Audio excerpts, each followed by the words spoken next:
చూస్తే ఎవరైనా ఎక్సెసివ్గా బిహేవ్ చేస్తే డెమోక్రటిక్ కరెక్ట్ చేస్తుంది.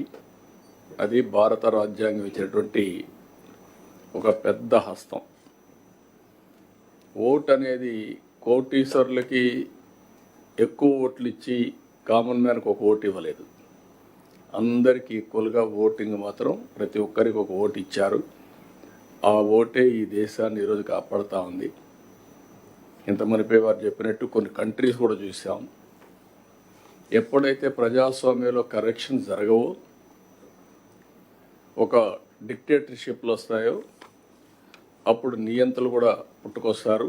లేకపోతే ఆ నియంతల్ని పంపడానికి రెవల్యూషన్స్ కూడా వస్తూ ఉంటాయి. యు హావ్ సీన్ సిరియా, అంత మనకు బంగ్లాదేశ్ చూశారు. ప్రజల్లో కానీ ఒక రియాక్షన్స్ వచ్చినప్పుడు అవుట్ బర్స్ట్ అయితే అలాంటి పరిస్థితులు వస్తాయి. కానీ భారతదేశంలో మాత్రం రిపీటెడ్గా ఎలక్షన్ జరుగుతున్నాయి. కాబట్టి ప్రజా చైతన్యమే ఈ ప్రజాస్వామ్యానికి శ్రీరామ రక్ష. అది మనం అందరం కూడా గుర్తుపెట్టుకోవాల్సిన అవసరం ఉంది.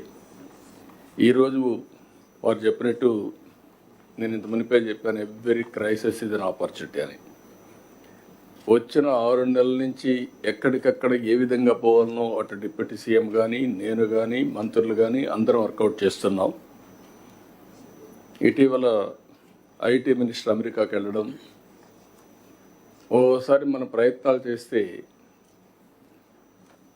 ఇమ్మీడియట్గా ఫలితాలు రావు. చాలామంది ఫలితం వస్తేనే నేను మాట్లాడతాను అనే పరిస్థితిలో ఉంటాం. అది విశ్వసనీయత కాదు. ఎప్పుడు కూడా విశ్వసనీయత రావాలంటే నెట్వర్కింగ్, ఫ్యూచర్ని విజువలైజ్ చేయడం, దాని ప్రకారం పనిచేస్తూ ఉంటే వస్తుంది. అందుకే మొన్నే ఐటీ మినిస్టర్ గారు అమెరికాకు పోయినప్పుడు అందరినీ కలిసి అదే మరిగా గూగుల్ క్యాంపస్ కూడా వెళ్ళి వాళ్ళు రిక్వెస్ట్ చేశారు. దాని ఫలితం ఈరోజు గూగుల్ కంపెనీ విశాఖపట్నానికి రావడానికి మీకంటే ముందే ఒక ఎంఓయూ చేసి ఇక్కడికి వచ్చాం. దానికే లేట్ అయింది. ఒక ½ అన్ అవర్లో మీటింగ్ అవుతుంది అనుకున్నాం. కానీ వాళ్ళని కూడా మనం ప్లీజ్ చేయాల్సిన అవసరం ఉంది. ఎవరైనా వచ్చినప్పుడు మీకు కూడా బ్యూరోక్రసీ కూడా ఇది ఒక లెసన్. అందరికీ బ్యూరోక్రసీ కాకుండా మినిస్టర్స్కి కూడా మనం కానీ ఒక పాజిటివ్ నెట్వర్కింగ్ కానీ పాజిటివ్గా కన్విన్స్ చేయగలిగితే ఆటోమేటిక్గా పాజిటివ్ యాక్షన్స్ వస్తాయి. మనం వచ్చారు, ఈరోజు వచ్చారు. ఈరోజు నేను ఎప్పుడు మాట్లాడుతున్నాను, ఒకప్పుడు ఐటీ మాట్లాడాను, ఆ తర్వాత ఆర్టిఫిషియల్ ఇంటెలిజెన్స్ మాట్లాడుతున్నాం, ఇప్పుడు డీప్ టెక్ గురించి మాట్లాడుతున్నాం. అంటే వేరియస్ మార్పులు చేర్పులు వస్తున్నాయి భవిష్యత్తులో. వారు ఈరోజు వచ్చినప్పుడు అగ్రిమెంట్ చేసుకునేది ఒక ఎంఓయూ చేశాం. We're looking at a big opportunity in AI. Signed an MOU with Google. This will help in huge development in Visakhapatnam. ఈరోజు వాళ్ళు వచ్చినప్పుడు అంటున్నారు, విశాఖపట్నం మీరు ప్రపోజల్స్ చెప్పిన తర్వాత వెళ్ళాం, ఫస్ట్ హ్యాండ్ కొంచెం సర్వే చేసుకున్నాం. మా లెక్క ప్రకారం one of the best city. We're totally impressed అనే పరిస్థితికి వచ్చారు.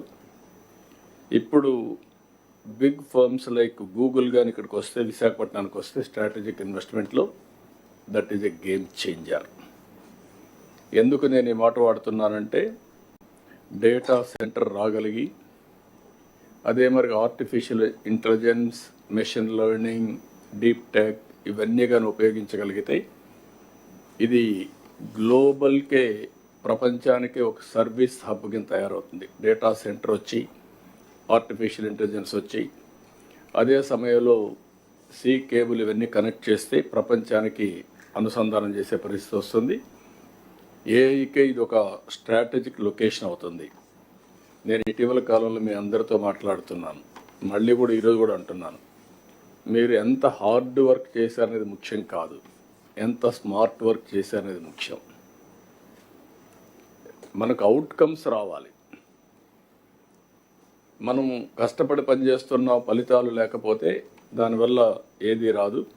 అందుకే నేను కూడా రాష్ట్రాన్ని ఒక నాలెడ్జ్ సొసైటీగా తయారు చేయాలని, knowledge economy is different, knowledge society is different. రేపు రాబోయే రోజుల్లో ప్రజలు కూడా హార్డ్ వర్క్ చేయడం కాకుండా స్మార్ట్ వర్క్ చేసే పరిస్థితి రావాలనుకుంటున్నాం. దానికి కావాల్సిన నాలెడ్జ్ సొసైటీగా తయారు చేయడం. ఇది వచ్చిన తర్వాత మళ్ళీ మీ అందరికి ఎందుకు చెప్తున్నా అంటే, మొన్నే ఆర్టీజీఎస్తో గూగుల్ ఒక ఒప్పందం చేశారు. That is a very good ఒప్పందం. అది నేను మాట్లాడినప్పుడు మనం అన్ని డిస్కస్ చేస్తాం, ఆర్టీజీఎస్ ఎట్లా పనిచేయబోతుందని. దీంతో గూగుల్లో ఏవైతే ఇన్నోవేటివ్ ఐడియాస్ కానీ ఇప్పటి వరకు గవర్నెన్స్లో ఏవైతే ఉపయోగపడగలుగుతాయో అవన్నీ కూడా మనం ఉపయోగించుకునే పరిస్థితి వస్తుంది. అంటే మామూలు డెవలప్మెంట్కు ప్రైవేట్ వ్యక్తులకే కాకుండా గవర్నమెంట్లో పెద్ద ఎత్తున మార్పులు వచ్చే పరిస్థితి వస్తుంది. ఒక ఎగ్జాంపుల్ మీరు చూస్తే, విశాఖపట్నం ఏజెన్సీ ఏరియా ఏదైతే మనకు గంజాయి పంట, దాన్ని ఐడెంటిఫై చేయాలంటే మన వాళ్ళందరినీ పంపించాలి. వీళ్ళు ఒకసారి పోతారు, సరిగా రారు, కొంతమంది పోయినా ఐడెంటిఫై చేయని ప్రాబ్లమ్స్ వస్తాయి. గూగుల్లో సెటిలైట్ తీసుకొని ప్రాబబుల్ గంజా ఎక్కడుందో ఒకసారి అసెస్ చేశారు. ఒక 4,000 ఎకరాల్లో ఉందని అసెస్ చేశారు. 4,000 ఎకరాలని మ్యాపింగ్ చేయడానికి డ్రోన్స్ పంపిస్తున్నాం. ఇప్పుడు ఏమవుతుందంటే, డ్రోన్ పోయి పర్టికులర్ స్పాట్గా ఐడెంటిఫై చేయగలిగితే, అవి డిస్ట్రాయ్ చేయగలిగితే రూట్ నుంచి మనం కట్ చేసే పరిస్థితి వస్తుంది. That is the beauty of technology. ఇప్పుడు ఇంకొక పక్కన గూగుల్ ఒక ప్రోడక్ట్ తయారు చేశారు. ఆ ప్రోడక్ట్ మీరు చూస్తే సాయిల్ టెస్టింగ్ కూడా, soil health, plant health, crop yield కూడా తయారు చేసే పరిస్థితికి వచ్చారు. వేరియస్ అప్లికేషన్స్ ఉన్నాయి. విల్ టాక్ ఇలాంటి వండర్ఫుల్ అకేషన్లో గుర్తుంటుంది. 11వ తారీఖున కలెక్టర్స్ కాన్ఫరెన్స్, అదే రోజున గూగుల్తో MOU చేశాం. This is historic moment. That is a good news. మీకే కాకుండా రాష్ట్రానికి కూడా, రాష్ట్రం నుండి యువతకు కూడా.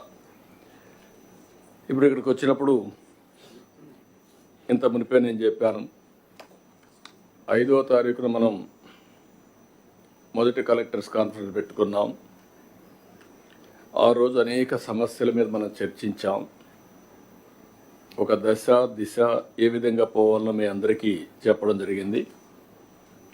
6 నెలల్లో 2వ కాన్ఫరెన్స్ పెట్టుకున్నాం. ఆ రోజు మరీ చీకట్లో ఉన్నాం. ఇప్పుడు కొద్దిగా వెలుగు కనపడుస్తూ ఉంది, కానీ ఇంకా వెలుగులోకి రాలేదు. మనం ఆ పరిస్థితిలో వచ్చాం. నేను ఎప్పుడు చెప్పేవాడిని, రాష్ట్రం వెంటిలేటర్ పైన ఉందని.